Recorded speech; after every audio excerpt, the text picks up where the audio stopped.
आज ईटा के बारे में क्लास है। यानी जो कैंडिडेट है वो जो टेस्ट में जो मार्क्स हासिल करते हैं, वो जितने एमसीक्यूज़ अटेम्प्ट करते हैं, तो चूँकि इस यानी 2025 में ईटा ने जो टीचिंग के लिए जो पैटर्न बनाया है, इसमें नेगेटिव मार्किंग का फार्मूला भी अप्लाई है। तो कैंडिडेट जितने एमसीक्यूज़ अटेम्प्ट करते हैं, उसको जब रिज़ल्ट आता है तो उसको किस तरह पता चलेगा कि हमने जो एमसीक्यूज़ अटेम्प्ट किए थे, इसमें से कौन यानी कितने एमसीक्यूज़ करेक्ट थे और कितने एमसीक्यूज़ रॉन्ग थे। यानी मिसाल के तौर पर एक स्टूडेंट है, उसने 70 एमसीक्यूज़ अटेम्प्ट किए, अब उसके मार्क्स आ गए 92। अब एक स्टूडेंट को किस तरह पता चलेगा कि मेरे ये जो 70 एमसीक्यूज़ है, इसमें से करेक्ट एमसीक्यूज़ कितने थे और इसमें से रॉन्ग एमसीक्यूज़ कितने थे, अगरचे मेरे 92 मार्क्स आए हैं। तो ये किस तरह यानी स्टूडेंट को पता चलेगा, तो ये फार्मूला की मदद से ये हम मालूम करेंगे। तो देखिए, आज का जो क्लास है वो इसके बारे में है। हमको पता है कि जो टोटल जो एमसीक्यूज़ है वो 100 है, टोटल जो मार्क्स है वो 200 है। पर एमसीक्यू मार्क, एक एमसीक्यूज़ पर जो हम मार्क्स हासिल करते हैं तो वो 2 है। अगर गलत है तो नेगेटिव मार्क्स पर एमसीक्यू क्या है, वो -1 है। ये ऑलरेडी यानी टेस्ट से पहले ये मालूमात कैंडिडेट को होते हैं। अब मसला ये है कि एक स्टूडेंट है, उसने 70 एमसीक्यूज़ अटेम्प्ट कर लिए। अब जब रिज़ल्ट आ गया तो 92 मार्क्स उसने हासिल कर लिए। अब स्टूडेंट को किस तरह पता चलेगा कि 70 में से मैंने करेक्ट एमसीक्यूज़ यानी मेरे कितने हैं और जो रॉन्ग एमसीक्यूज़ है वो कितने हैं, तो ये आज मालूम करेंगे। देखिए, हमारे पास जो फार्मूला है वो ये है कि जो यानी उसने जितने एमसीक्यूज़ अटेम्प्ट किए थे, यानी वो total MCQs multiply by marks पर एमसीक्यूज़, यानी जो total MCQs attempted, total MCQs attempted,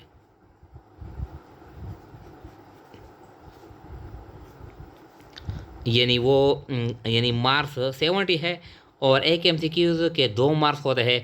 तो यानी टोटल मार्क्स आते हैं जो अटेम्प्टेड एमसीक्यूज़ है, उसके लिए जो टोटल मार्क्स आते हैं वो 140 140 आते हैं। अगर सारे के सारे ठीक होते तो हम यानी 140 मार्क हासिल कर लेते। ये फार्मूला है। यानी टोटल एमसीक्यूज़ जो अटेम्प्ट किए हैं उसको हम 2 में ज़रब देंगे, क्योंकि एक एमसीक्यूज़ के जो मार्क है वो 2 है। अब इससे माइनस करेंगे एक्चुअल मार्क्स ऑब्टेन्ड। जो एक्चुअल मार्क्स है जो कैंडिडेट ने यानी ऑब्टेन किए हैं, वो हम माइनस करेंगे। कितने हैं? ये है 92 मार्क्स उसने ऑब्टेन किए हैं और 140 टोटल बनते थे। अब इसमें जो डिफरेंस आता है, डिफरेंस कितना आता है? 140 है, 92 माइनस करते हैं, कितना आता है? ये आता है 48 48 यानी मार्क्स इसमें डिफरेंस आता है। अब फिर क्या करेंगे, यानी हमको पता है, ऑलरेडी हमको पता है कि जो मार्क्स यानी हम हासिल करते हैं, यानी 1 एमसीक्यूज़, जब हम एक एमसीक्यूज़ यानी करेक्ट फील करते हैं, जब हम एक एमसीक्यू करेक्ट फील करते हैं तो हम हासिल करते हैं 2 मार्क्स। एक एमसीक्यू जो हम करेक्ट फील करते हैं तो हम हासिल करते हैं 2 मार्क्स। अब बिल्कुल इसी तरह जब हम ये एक एमसीक्यू हम रॉन्ग फील करते हैं, तो हम से काटा जाता है, यानी 1 मार्क, तो हम -1 मार्क्स हम हासिल करते हैं।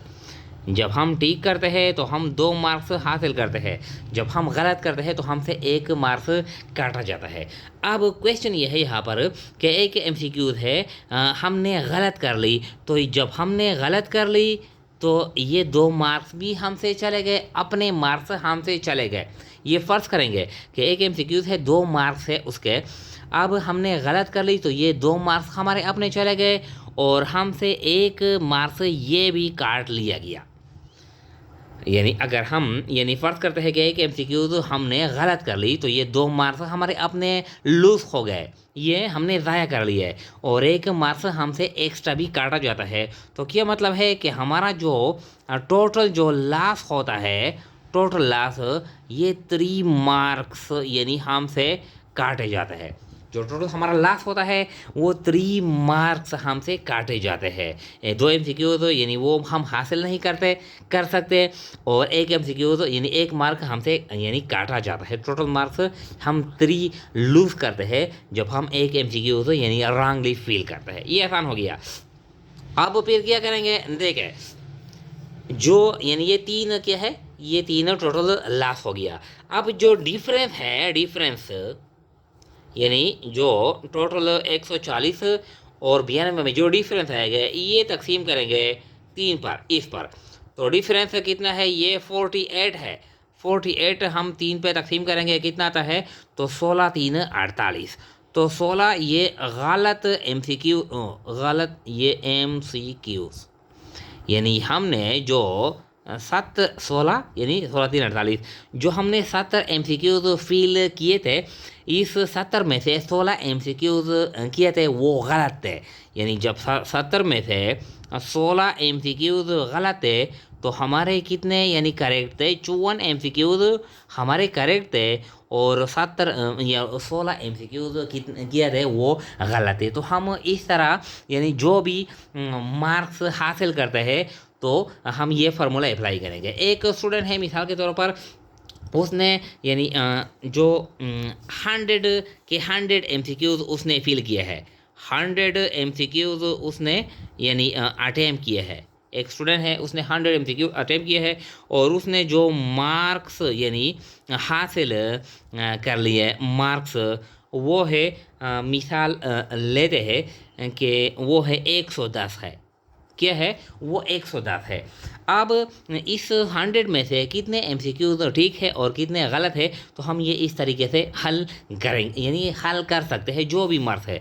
अब जितने भी स्टूडेंट हैं जो अपने अपने जो मार्क है, अपने अपने मार्क्स आपने जो लिए हैं, कितने MCQ आपने फिल किए हैं और कितने मार्क्स आपने हासिल किए हैं, तो वो इस फार्मूले की मदद से यानी टोटल जो MCQ आपने अटेम्प्ट किए हैं वो ज़रबे 2, अब इससे माइनस करें आपने जो एक्चुअल मार्क्स हासिल किए हैं, तो जो डिफरेंस आता है वो सिंपली आप 3 पे तकसीम करें। तो जो आप 3 पे तकसीम करेंगे तो आपके जो गलत MCQ है वो आएंगे, फिर वो गलत आप टोटल अटेम्प्टेड MCQ से माइनस करें। तो ये यानी इस तरह हम मालूम करेंगे कि कितने MCQ गलत थे और कितने MCQ ठीक थे।